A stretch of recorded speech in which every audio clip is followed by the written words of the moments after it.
They met in the most unexpected way, through a social app called Papo.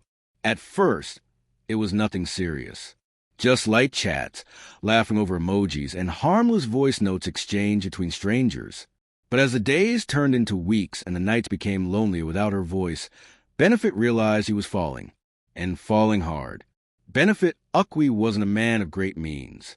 He had dreams. Yes, big ones.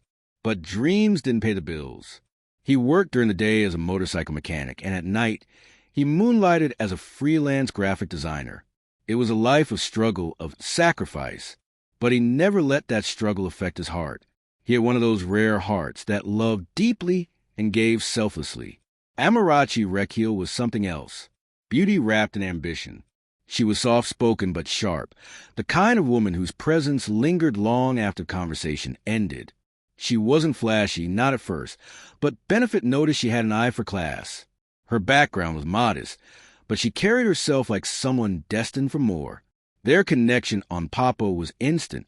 Benefit would rush home from work, not to rest, but to log in and wait for her. He would skip dinner to buy more data, just to be online a little longer. He didn't mind. Hearing her voice made everything else bearable. Before long, they were sharing secrets.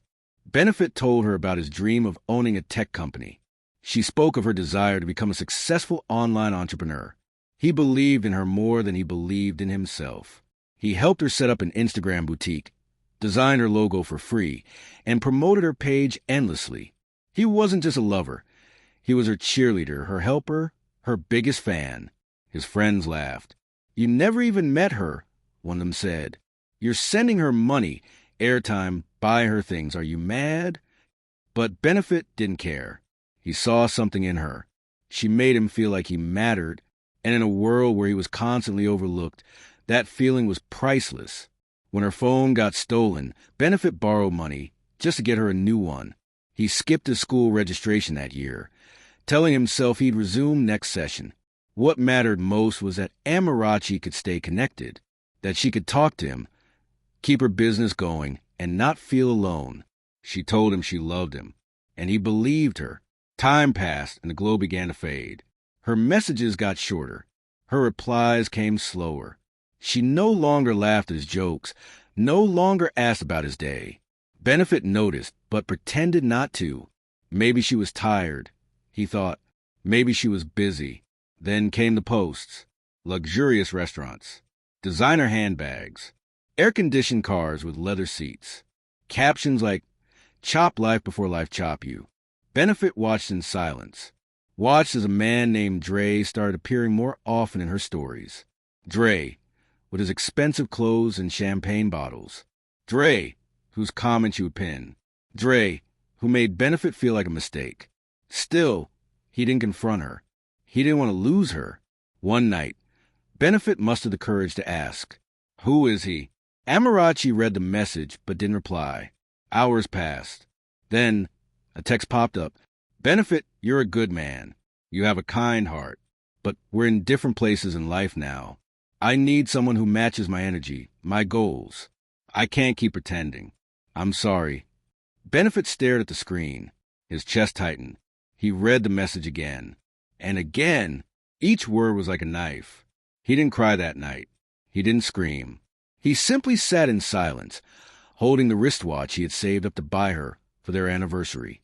It wasn't much, but it had meant something to him. He had engraved her name on the back. "To my queen, Amarachi, forever." Now it sat in a box, unopened. He stayed offline for a while. The nights were colder, the silence heavier. He worked harder, spoke less. Pain became fuel. What he couldn't give her in love, he poured into his hustle. He stayed up designing, learning, building. Slowly, he started a small web design service. Then a tech brand. Clients came. He expanded. Within 3 years, Benefit Ukwi was on a billboard. His tech startup had gained recognition. Investors started calling. His story was picked up by an online blog. From mechanic to CEO, the man who built from heartbreak. He gave an interview where he said, "Sometimes it takes being broken to discover the power you hold inside." He had moved on. Meanwhile, Amarachi scrolled through Instagram one night and paused. There he was, dressed in a fitted suit, arms crossed, standing beside his company's logo. Verified, successful, unbothered. She smiled, not out of happiness, but regret. She clicked on his page, saw the comments, the likes, saw the new woman by his side in a soft, subtle post. Her caption read, "To the man who saw me before the world did." That should have been hers. She was sure of it, but she had chosen soft life over sacrifice, luxury over loyalty. Now, she had neither. Dre had moved on too. He was never meant to stay. He was never her home, just a hotel. Benefit, on the other hand, had become everything she had wanted in a man. But without her, life moved on. Seasons changed, but some decisions echo forever. And in the quiet moments of reflection, Amarachi finally understood. Love is not about what you gain. It's about what you grow. And Benefit had grown without her. The man she left behind had become the man everyone wanted, but he no longer wanted her. It's not a crime for in love, but love with your brains, not only your heart. If you find my story of love interesting, please subscribe and follow for more stories.